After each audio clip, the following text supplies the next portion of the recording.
గౌరవనీయులు మాజీ శాసనసభ్యులు పీజేఆర్ గారి వారసులు మా తమ్ముడు సోదరుడు విష్ణువర్ధన్ రెడ్డి గారు, గౌరవనీయులు సోదరులు కాంగ్రెస్ పార్టీ మైనారిటీ సెల్ అధ్యక్షుడిగా పనిచేస్తూ మరి కాంగ్రెస్ పార్టీ యొక్క ఆలోచన విధానం నచ్చక మరి మనతో పాటు విచ్చేసి మొన్న మన గెలుపులో ఇంపార్టెంట్ పాత్ర పోషించిన సోదరులు షేక్ అబ్దుల్ సోహెల్ గారికి, వేదిక పైనున్న గౌరవనీయులైన కార్పొరేటర్లు రాజ్ కుమార్ పటేల్ గారు, దేదీప్య గారు, సంగీత గారు, ఇంకా మన వేదిక పైనున్న గౌరవనీయులైన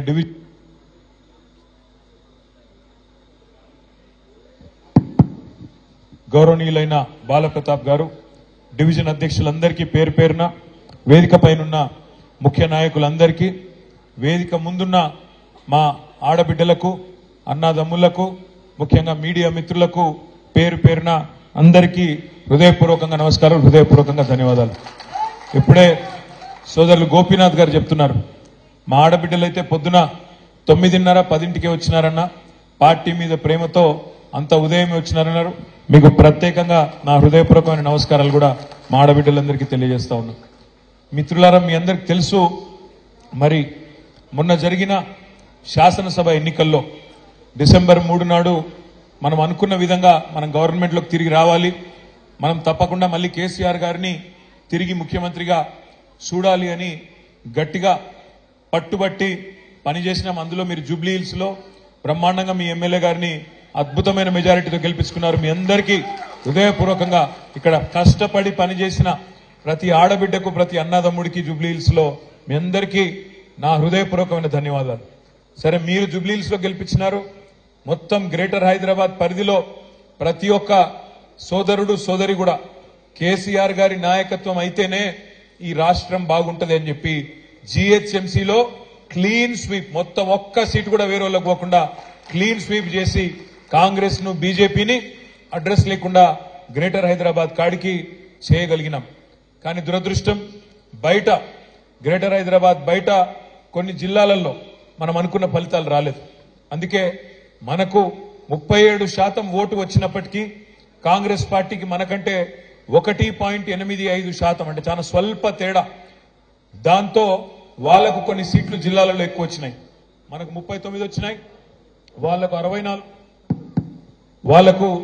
64 సీట్లు వచ్చి వాళ్ళు గవర్నమెంట్లోకి వచ్చినారు. ఈ 45-50 రోజుల్లో నేను చూస్తా ఉన్నాను, హైదరాబాద్ లో ఉండే ప్రజలైతే ఇట్లెట్లా జరిగింది, ఎందుకు జరిగింది, ఎట్లా జరిగిందనే మాట నేను కనీసం హైదరాబాద్ లో మిగతా మిత్రులతో, నాయకులతో, కార్యకర్తలతో మాట్లాడేటప్పుడు చాలా మంది ఆశ్చర్యం వ్యక్తం చేస్తున్నారు, బాధపడతా ఉన్నారు. కేసీఆర్ గారు లాంటి నాయకుడు ఇవాళ ముఖ్యమంత్రిగా లేడు అంటే మేము జీర్ణించుకోలేకపోతున్నామన్నా అనే మాట కూడా చాలా మంది మిత్రులు చెప్తా ఉన్నారు. నేను మీ అందరికీ ఒకటే విజ్ఞప్తి చేస్తా ఉన్నా, రాజకీయాల్లో, జీవితంలో చిన్న చిన్న ఎదురు దెబ్బలు, చిన్న చిన్న సెట్ బ్యాక్స్ తప్పవు.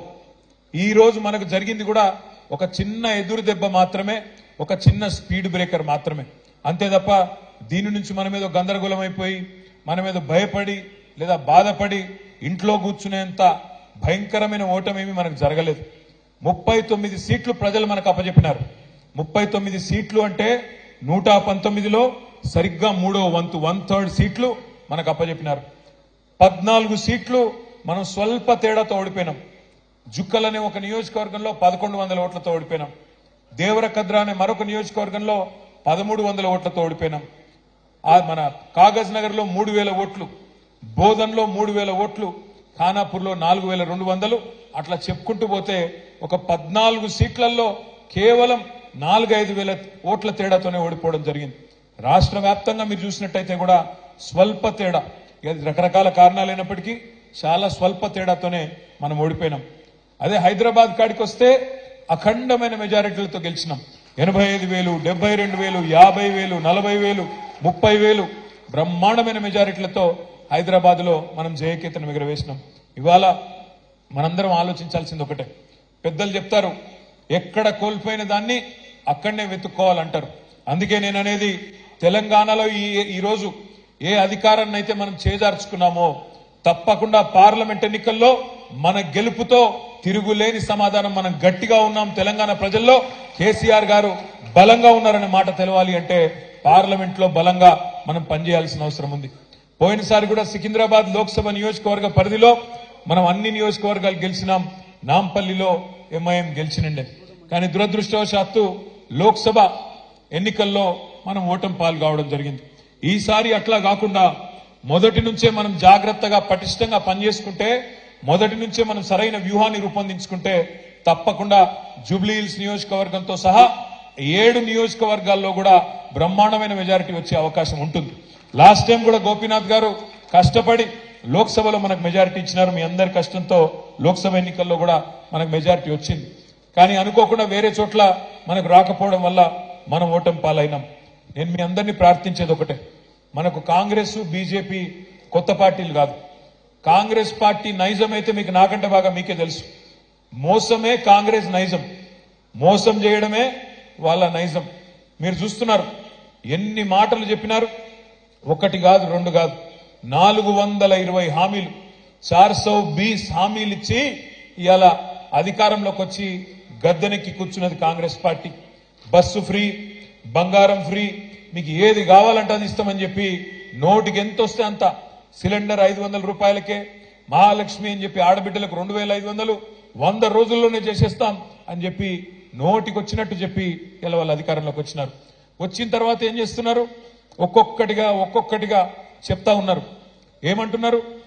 వాళ్ళు ఇచ్చిన హామీలు నెరవేర్చే తెలివి లేక, వాళ్ళు ఇచ్చిన హామీలు నెరవేర్చే సమర్థత సత్తా లేక ఇవాళ కేసీఆర్ గారి మీద, మన ప్రభుత్వం మీద, 10 ఏళ్లు మనం చేసిన ప్రభుత్వ నిర్వహణ మీద ఇష్టం వచ్చినట్టు బదనాం పెట్టే ప్రయత్నం చేస్తా ఉన్నారు. నోటికొచ్చిన మాటలు మాట్లాడుతూ ఉన్నారు. కానీ నేను మీకు, మీ ద్వారా, మీడియా ద్వారా కాంగ్రెస్ పార్టీకి, రాష్ట్ర ప్రజలకు కూడా నేను విజ్ఞప్తి చేస్తా ఉన్నా. మనం నిజానికి 10 ఏళ్లలో తెలంగాణను ఎన్నో రంగాల్లో నెంబర్ 1 చేసి బంగారు పల్లెంలో ఈ రాష్ట్రాన్ని వాళ్ళకి అప్పజెప్పి దిగినాము. మనం నిజంగానే వాళ్ళకి చిత్తశుద్ధి ఉంటే ఇచ్చిన